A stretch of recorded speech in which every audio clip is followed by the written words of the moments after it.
Journey of the Sparrows by Fran Leeper Buss. Chapter 1. My sister, brother, and I were pressed together in the dark crate. I felt the body of the fourth person, the boy Tomas, tight against me as we all held our breath and lay without moving. Immigration, la migra, be still, warned the man who was smuggling us north. Breathing in the crate had been hard before, and, feeling faint, I'd tried to gulp the air.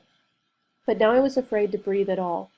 Oscar, my 6-year-old brother, began to whimper, and my big sister, Julia, clamped her hand across my mouth and pulled him tighter on top of us.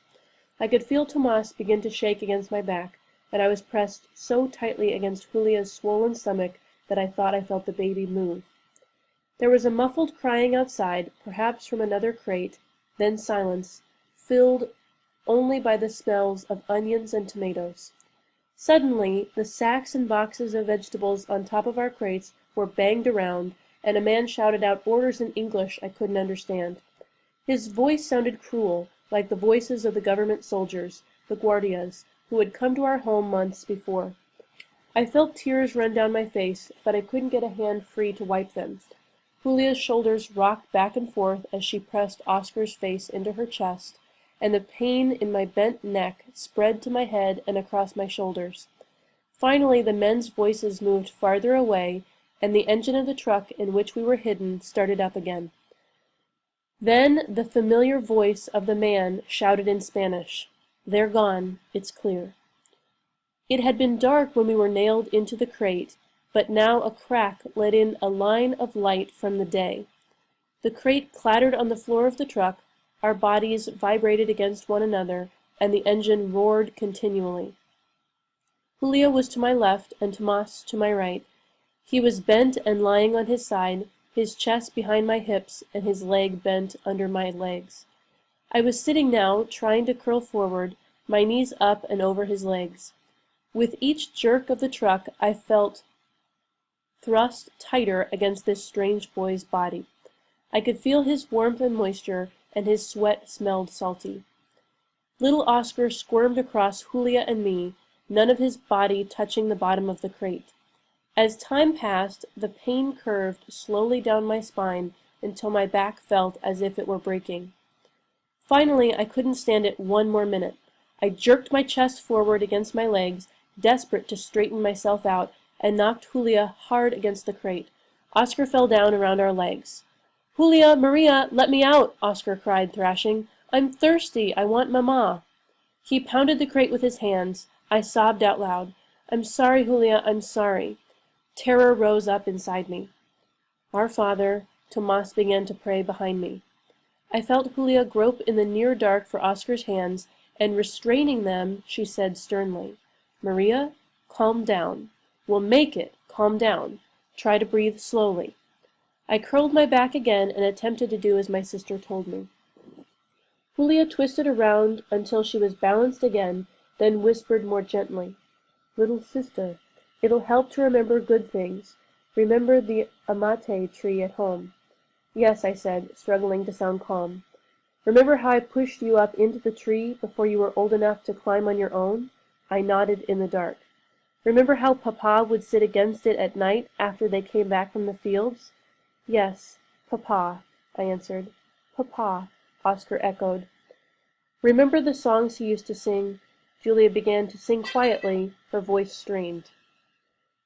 "Tender little birds that sing at dawn, trees dressed up in emerald green." I turned my head away. I didn't want to think about Papa or Julia's husband, Ramon. They were gone. Then Julia began to sing a love song, one of the ones we'd sung when Julia and Ramon were married. Her singing seemed to calm Oscar. I tried to think of my home. The sky. Think of the sky, I told myself. I squeezed my eyes shut, despite the darkness in the crate, and tried to see the colors. The piercing blue of the sky, always with me, seemed to pull me upward, and I felt it touch my cheeks and calm my face, like my mother's hand on me when I was younger. Then I saw our land during the rainy season. The world was green, and immense white clouds shared with me their secret faces of the saints. Flocks of green and yellow parakeets soared over our heads, and in October, light pink coffee blossoms whispered their sweet smell into the clear air. Our brown and white rooster crowed at dawn each day, and in the evenings sunsets wove the clothes of the Indians from Papa's stories, using yarns of red, gold, violet, and blue. Inside the church, the blue robes, yellow flowers, and the holy faces of the Virgin and the saints gave us courage, and in the tower the bell rang out the rhythm of our lives and told the death of my brothers and sister.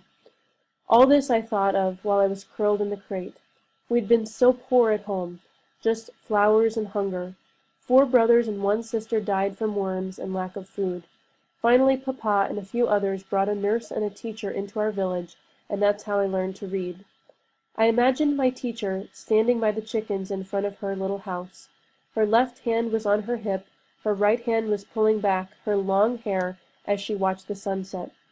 But the red of the sunset began to spread outward, toward me, flowing as though bleeding, and I heard the clicks as the guns went into position, and I saw people, their mouths open, screaming. I jerked my head back and forth in the crate, trying not to remember. "Quetzal!" I suddenly cried out loud. "Quetzal! Quetzal! Help us! Help us!" I pounded the crate above my head with my fists, sobbing until Julia twisted her body and tried to grab my arms. Tomas jerked up from his side and grabbed me from behind, holding my back against his chest and trying to pull my hands down. "Stop!" he yelled. "Be calm." Slowly I quit fighting so hard and leaned my forehead against my knees, crying. I pictured the Quetzal bird. "Maria," Julia said again with sternness, "we must not break down. Now tell me the story of how you found the Quetzal. It'll help you feel better." My voice shook, but I tried to do as she told me. We'd been traveling down a path in the mountains, and that's where we were when we came upon a stack of small cages. "That's right. Who got there first?" "I did, but Oscar was right behind me." I stopped speaking, still crying quietly. "Go on," Julia ordered. "There was a big green bird. It was thrashing around in the bottom cage. I got down on my knees and looked inside. That's when you came. I told you it would die." "Yes, that's how it went. What did I say?" "You said that the trappers were probably close by, that we should hide." "Then what happened?" "Mamma arrived also. She said, 'A Quetzal, like in your papa's stories.' You asked Mamma, 'Really? The good Quetzal?' Mamma said, 'Yes.' Oscar said, 'It's magic.' Tomas let go of me and spoke from behind me in the dark. 'You mean you really found a Quetzal?' 'Yes, we did,' Julia said. 'It was when we were wandering through the mountains.' I could feel her turn toward him. Only now did I realize how tightly Tomas had been holding me. My body burned with shame. What would my mother or grandmother say about a girl who sat this close to a boy? I was grateful Julia couldn't see my skin redden in the dark. "Go on, little sister. What did you do then?" "I twisted the wire that held the cage closed. The bird was scared and its wings thrashed even harder. Then the wire jerked in my fingers and the door sprang open. And we all jumped back," Julia continued. "Me too, I remember," Oscar added, as he squirmed into a different position. "The bird flopped out of the cage," I said, looking around my arm in Tomas's direction. I couldn't see his face in the dark. "At first its wings wouldn't work, but then it rose up past us in the sky. Its long tail spread behind it, and we could see its other colors. Then I whispered to myself the end of our story. 'Quetzal,' I called as it flew away, 'help us make it to safety.'" Our truck hit a bump in the road, and the crates bounced up and crashed down. My head smashed against the top of the crate, my neck hurt even more, and my hips ached. We heard screams from the crates around us, and Oscar wet himself against my legs. He cried, and I tried to pat and soothe him. Julia was also crying, and Tomas was praying again. As Oscar's urine became cold, I realized how icy the whole crate was becoming. Tomas shivered, and Oscar complained, "I'm cold, I'm thirsty."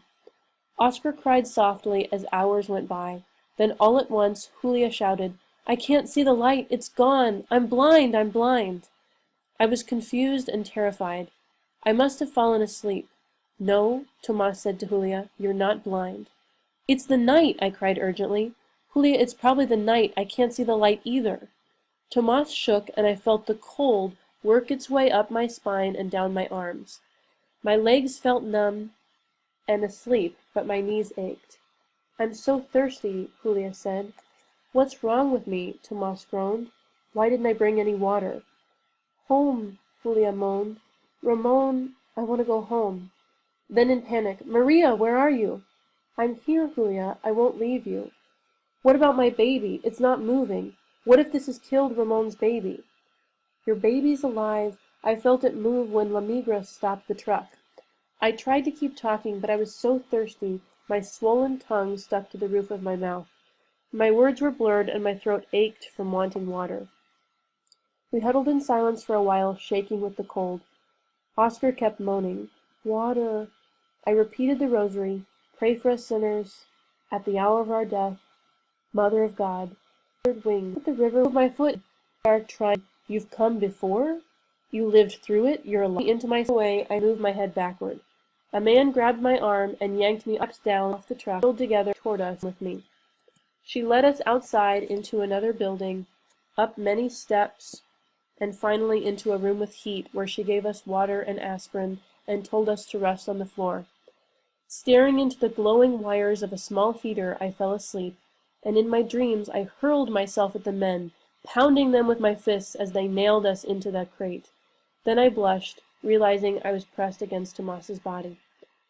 I woke up suddenly, confused, and looked from the heater into the face of an old woman dressed in all black. The woman's dark eyes peered at me from her wrinkled face. Bits of white hair had pulled out from her bun, and she smelled of herbs like a midwife. You are awake. Here, drink water, she said. How you all have suffered. The water was cool as I swallowed it, and the warmth of the room was gentle. Gracias, I said to the old woman, as I put down the empty cup. I was still on the floor, and Julia lay sleeping next to me, her face finally peaceful. Oscar slept on a couch. He was drawn and pale, and one arm covered his eyes. Tomas sat awake on the floor, fingering the handle of an empty cup. He rested with his back against a cracked wall, and his left foot was wrapped in bandages. He'd been pushed behind me into the crate when it was dark, before I'd seen him. Now I saw that his face was broad and still, with dark circles beneath his eyes, which were looking downward. He was not yet a grown man, perhaps 15, my age, or a few years older.